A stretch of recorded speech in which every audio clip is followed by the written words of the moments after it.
Yeah, 10 out of 10, let's rate. I've been going big on the bigs out of state. Do research, check out the back of my plates. I rep so heavy, you take what I take. Still I'm on there for the long run. That name that you got, say the right one. Don't try me, I rap like I'm hype. So I've been struggling owning my 370Z. And in this video, I'm going to tell you why and what it means for this car.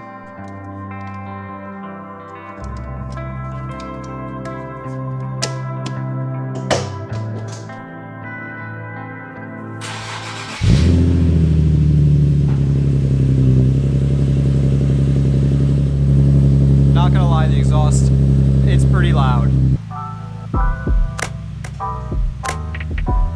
So for some context, I've owned my 370Z for about a year, and I've done a lot with it, honestly. I've done, I think, 4 different track days, and I've modified it quite a little bit, and I've enjoyed it on the street. Now, notice I said street.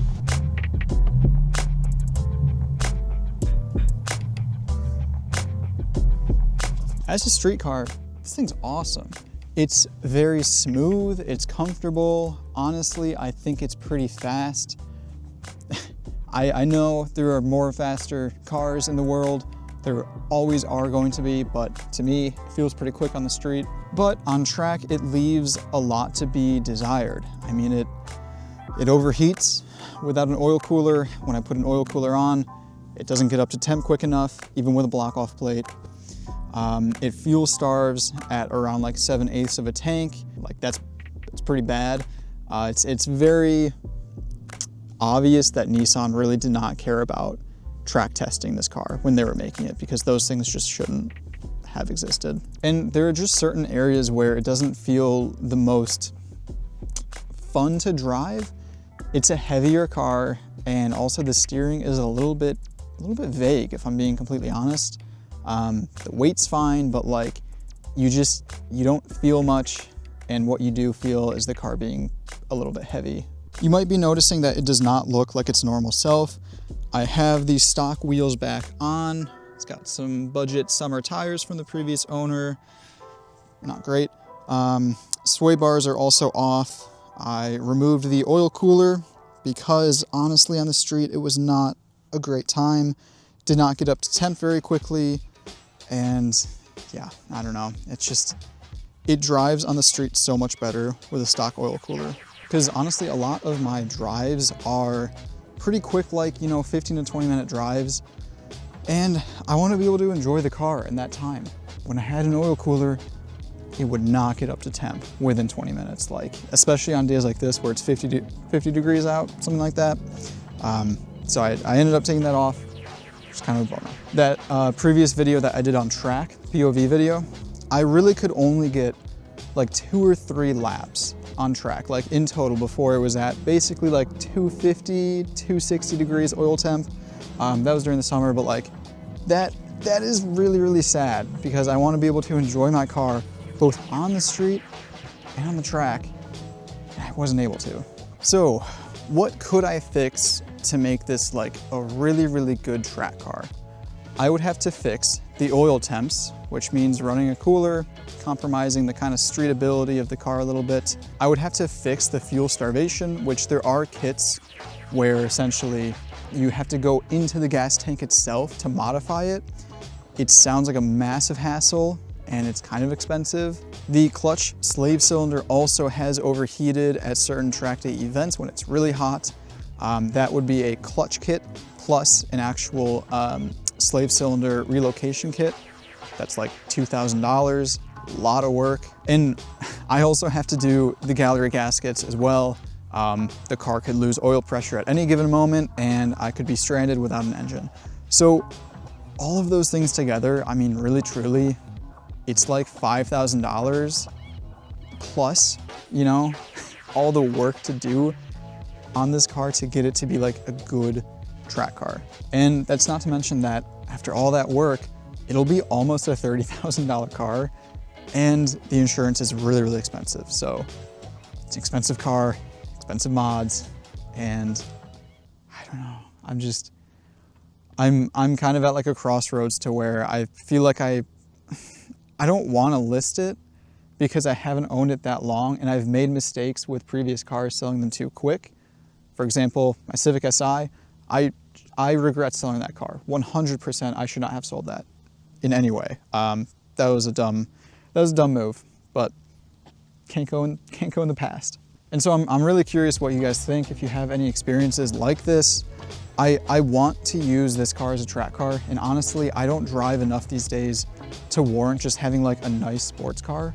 A lot of me is kind of thinking, hey, I could sell this car, buy an NC Miata for $10,000 and really make it like an actual track car, like a genuine track car. Not a race car, but like track car.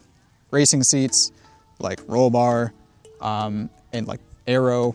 And it would be really, really fun. And honestly, at that point, I wouldn't put insurance on it, save costs there. It doesn't really have a lot of issues on track. It's a Miata.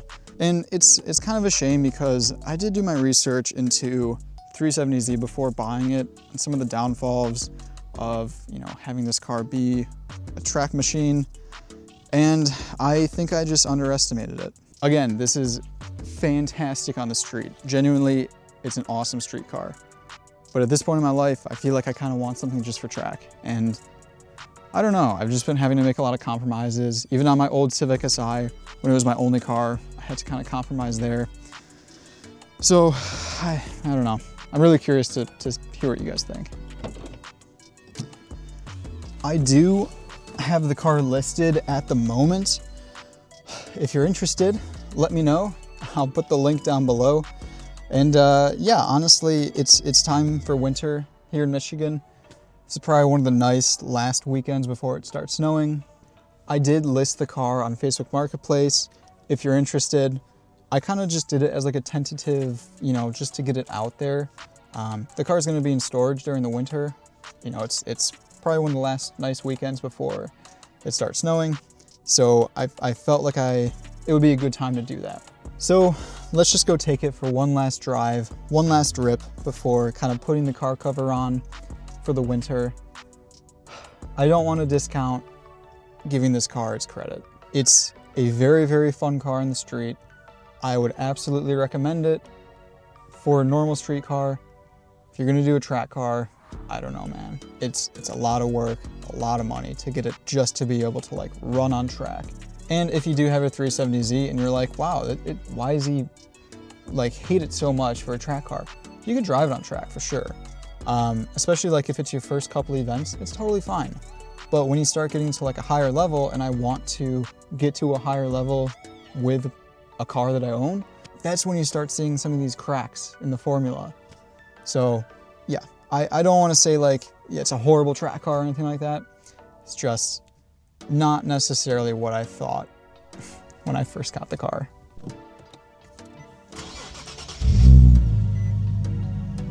Does sound pretty good though. Ultimately, I think as car enthusiasts, all of us are a little bit, I don't want to say insane, more so I think just weird. This is fun to me. I mean, I like experiencing different cars, and even though I might not be super satisfied with the track capabilities of the 370Z without doing a bunch of, you know, modifications to it, I'm still happy that I get to experience this car. I mean, it's fun, man. Like, it's a good car on the street. It's a blast. And you know what? I made a lot of memories with this car. And ultimately, I think it's a big part of just being a car enthusiast. You get to make memories with a car, and then when you're ready, you can move on if you want to.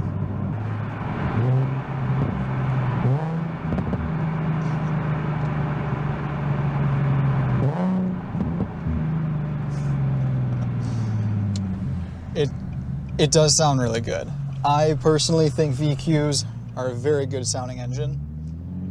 You know what?